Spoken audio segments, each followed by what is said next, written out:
සුබ දවසක් හැමෝටම ස්නැප් ඇන්ඩ් කුක් මගේ YouTube channel එකේ අවුරුදු කැවිලි මේසේ එපිසෝඩ් මාලාවේ 3 වෙනි වීඩියෝ එකට ඔයාලව ගොඩාක් ආදරෙන් පිළිගන්නවා.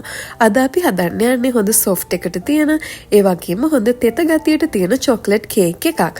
මුලින්ම අපිට ඕනි වෙනවා පාන් පිටි ග්‍රෑම් 200ක්, ඒ වගේම chocolate powder එහෙම නැත්නම් cocoa powder ග්‍රෑම් 50ක්, fresh milk අපිට ඕනි වෙනවා මේසේ හැඳි 3ක්, සීනි ග්‍රෑම් 225ක්, ඒ වගේම කාමරුෂ්ණ තියෙන බටර් එහෙම නැත්නම් මාගරින් ග්‍රෑම් 250ක් අපිට ඕනි වෙනවා.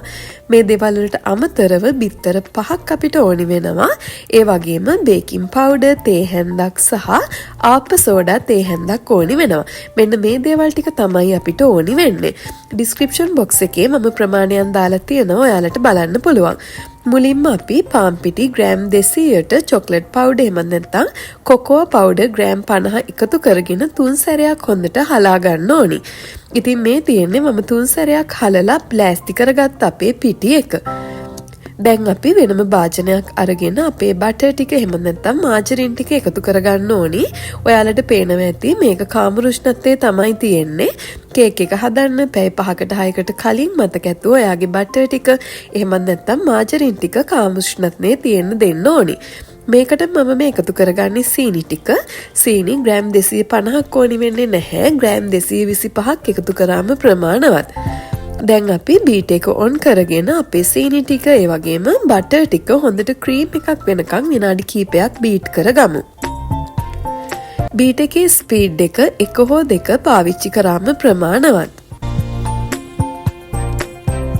ඔයාලට පේනවා ඇති දැන් අපේ සීනි ටික සහ බටර් ටික හොඳට ක්‍රීම් එකක් වෙලා තියෙන්නේ. මේ වෙලේ අපේ බිත්තර වලින් වරකට එක බැගින් අපි එකතු කරගන්න ඕනි. බිත්තර ඔක්කොම එකපාර එකතු කරන්න එපා. මෙන්න මේ වගේ එකක් එකතු කරලා විනාඩියක් වගේ බීට් කරගෙන අපි බිත්තර එකින් එක එකතු කරගෙන හොඳට බීට් කරගමු. බිත්තර එකතු කරාට පස්සේ බිත්තර එක අපේ පිටි ටිකට ඇබ්සෝබ් වෙනකන් බීට් කරාම ඇති. ගොඩාක් වෙලා ඕවර් බීට් කරන්න ඕනි නැහැ. මේ වගේ භාජනයේ වටේට ගෑවෙන ටික ඔයාට පුළුවන් ස්පැචුලා එකක් හරි හැන්දක් හරි පාවිච්චි කරලා සැරින් සැරේ භාජනයේ මැදට එකතු කරගන්න. දැන් මම එකතු කරගත්තේ 3 වෙනි බිත්තරේ. ඒ වගේම මම අපේ බීට් එකේ ස්පීඩ් එක 1 හෝ 2 තමයි පාවිච්චි කරන්නේ. මේ වෙලේ ඔයාට පුළුවන් ඔයාගේ oven එක සෙල්සියස් අංශක 160ට විනාඩි 15ක් ප්‍රීහීට් වෙන්න දෙන්න. අන්තිම බිත්තරෙත් එකතු කරගෙන මම මේ දැන් එකතු කරගන්නේ වැනිලා තේ හැඳි 2ක්. වැනිලා ටික සහ බිත්තරය තවත් විනාඩියක් වගේ අපි හොඳට බීට් කරගමු. ඔයාලට දැන් පේනවා ඇති අපි එකතු කරපු වැනිලා ටික ඒ වගේම බිත්තරය හොඳට මේ බැටර් එකට ඇබ්සෝබ් වෙලා තියෙන්නේ. දැන් අපි බීට් එක පැත්තකින් තියලා අපේ පිටි ටිකට ආප්ප සෝඩා තේ හැන්ද ඒ වගේම බේකින් පවුඩර් තේ හැන්ද එකතු කරගෙන තවත් සැරයක් හොඳට හලා ගමු. හොඳින් හලාගත්තට පස්සේ මෙන්න මේ වගේ අපේ පිටි මිශ්‍රණයෙන් ටිකෙන් ටික එකතු කරන ගමන් ෆෝල්ඩ් කරගන්න තමයි තියෙන්නේ. මෙතනදී පිටි එකතු කරාට පස්සේ ඔයා බීට් එක පාවිච්චි කරන්න එපා. මේ පේනවා වගේ හොඳට අත පාවිච්චි කරලා එහෙම නැත්නම් ස්පැචුලා එකකින් හොඳට ෆෝල්ඩ් කරගන්න. ෆෝල්ඩ් කරනකොට තවත් වැදගත් දෙයක් තමයි ඔයාලට පේනවා ඇති මේ ෆෝල්ඩ් කරන එක අපි එකම පැත්තකට තමයි ෆෝල්ඩ් කරන්න ඕනි. මෙන්න මේ වගේ පිටි ටිකෙන් ටික එකතු කරගෙන අපි හොඳට ෆෝල්ඩ් කරගන්න ඕනි. ඔයාට පුළුවන් අපි පාවිච්චි කරන ෆ්‍රෙෂ් මිල්ක් මේස හැඳි 3ෙනුත් ටිකෙන් ටික එකතු කරගෙන හොඳට ෆෝල්ඩ් කරගන්න. ඒ වගේම තමයි ඔයාට ෆ්‍රෙෂ් මිල්ක් හොයාගන්න නැත්නම් මේ වෙනුවට කිරිපිටි මේස හැඳි 3ක් වතුර මේස හැඳි 3ක වගේ දිය කරලා ඔයාට පාවිච්චි කරන්න පුළුවන්. පිටි ඒ වගේම ෆ්‍රෙෂ් මිල්ක් එකෙන් ටිකෙන් ටික එකතු කරන ගමන් අපි හොඳට ෆෝල්ඩ් කරගමු. මතක ඇතුව ඔයාගේ oven එක ප්‍රීහීට් වෙන්න මේ වෙලේ දාලා තියෙන්න ඕනි. බටර් කේක් හදනකොට වගේ නෙමෙයි චොක්ලට් කේක් එකක් අපි බේක් කරගන්නේ ටිකක් අඩු උෂ්ණත්වයක වැඩි කාලයක්. ඒ නිසා සෙල්සියස් අංශක 160ට තමයි අපි oven එක ප්‍රීහීට් වෙන්න දාන්න ඕනි. දැන් අපේ බැටර් එක ලෑස්ති. මේ තියෙන්නේ මම ලෑස්ති කරගත්ත ට්‍රේ එක. මේක කිලෝ එකක කේක් එකක් බේක් කරගන්න පුළුවන් ට්‍රේ එකක්. අඟල් 8ක් දිග පළල තියෙන ට්‍රේ එකක් තමයි මම අද පාවිච්චි කරන්නේ. ඔක්කොම බැටර් එක දාගත්තට පස්සේ දෙතුන් සැරයක් හොඳට ටැප් කරගෙන ප්‍රීහීට් වුණ oven එකේ විනාඩි 45ත් 50ත් අතර කාලයක් බේක් කරගමු. එතකන් අපි ඉක්මනින්ම අපේ අයිසින් එක හදමු. මෙන්න මේ වගේ කාමර උෂ්ණත්වයේ තියෙන බටර් හෝ මාජරින් ග්‍රෑම් 50කට අයිසින් sugar ග්‍රෑම් 100ත් 150ත් අතර ප්‍රමාණයක් ටිකෙන් ටික එකතු කරගෙන අයිසින් එක හදාගමු. අයිසින් එක හදාගන්න අද මම බීටර්ස් පාවිච්චි කරන්නේ නැහැ.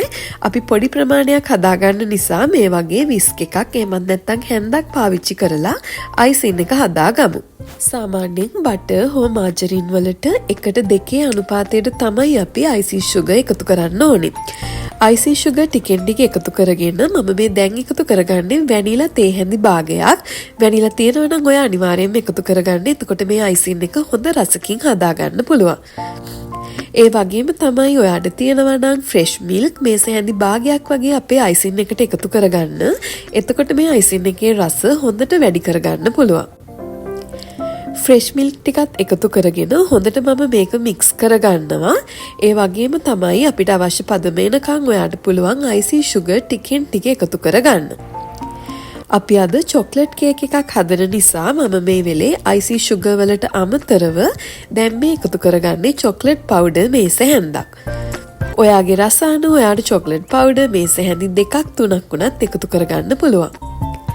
මේ බලන්න ඔයාලට පේනවා ඇති අපේ අයිසින් එක හොඳ ලස්සන පාටකින් ඇවිල්ලා තියෙනවා. අපිට අයිසින් මේ වගේ පොඩි ප්‍රමාණයක් තමයි ඕනි වෙන්නේ. මෙන්න මේක තමයි අපිට ඕනි පදම. දැන් අපේ කේක් එකත් ලෑස්ති. ඉතින් මේ තියෙන සෙල්සියස් අංශක 160ට හරියටම විනාඩි 45ක් බේක් කරගත්ත කේක් එක ටූත් පික් එක ක්ලීන් එකට එනවා කියන්නේ කේක් එක බේක් වෙලා ඇති. දැන් අපි කේක් එක නිවෙන්න මෙන්න මේ වගේ වයර් එකක් උඩට මාරු කරගමු. ඉතින් මේ බලන්න ඔයාලට පේනවා ඇති අපේ කේක් එක අඩිය පොඩ්ඩක්වත් කර වෙන්නේ නැතුව හොඳ ලස්සනට බේක් වෙලා තියෙනවා. දැන් අපි මේ කේක් එක හොඳට නිවෙන්න දෙන්න ඕනි. ඔයා කේක් එකක් අයිසින් කරද්දී මතක ඇතුව කේක් එක හොඳටම නිවෙන්න තියන්න ඕනි. මේ තියෙන කේක් එක හොඳටම නිවුණට පස්සේ අපි මේකේ රස වැඩි කරගන්න අයිසින් ලේ එකක් එකතු කරන නිසා පරිස්සමට කේක් එක මැදින් දෙකට කපා ගන්න ඕනි. මේ වෙලේ කේක් එක හොඳටම නිවිලා තමයි තියෙන්නේ.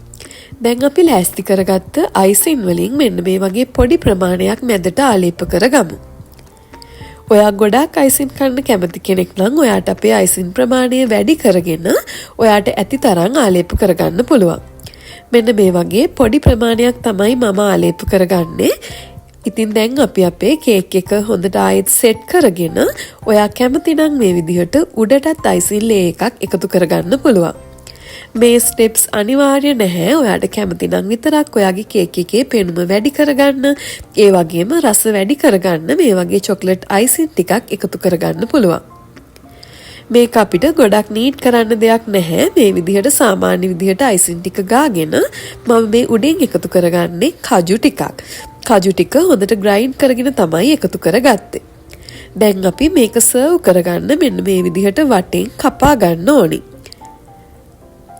කාට හරි සර්ව් කරනවා නම් මේ විදිහට වටේට කපලා ඔයා සර්ව් කරන්න. එතකොට අපිට හොඳ ලස්සනට හොඳ නීට් එකට කේක් ටික සර්ව් කරගන්න පුළුවන්. ඔයා මේ රෙසිපි එකට කැමති නම් අනිවාර්යෙන් ලයික් කරන්න, කමෙන්ට් කරන්න.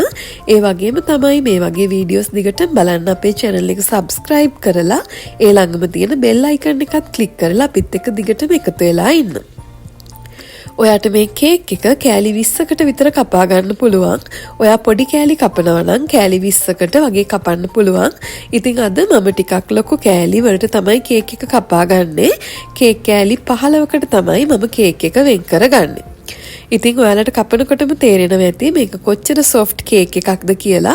ඒ වගේම තමයි කේක් එක වේලිලා නැහැ. හොඳ රසට මේ කේක් එක තියෙනවා. අනිවාර්යෙන්ම ඔයා try කරලා බලන්න. එහෙනම් තවත් රසවත් වීඩියෝ එකකින් ඉක්මනින්ම හම්බ වෙනකන් ගිහිල්ලා එන්නම්.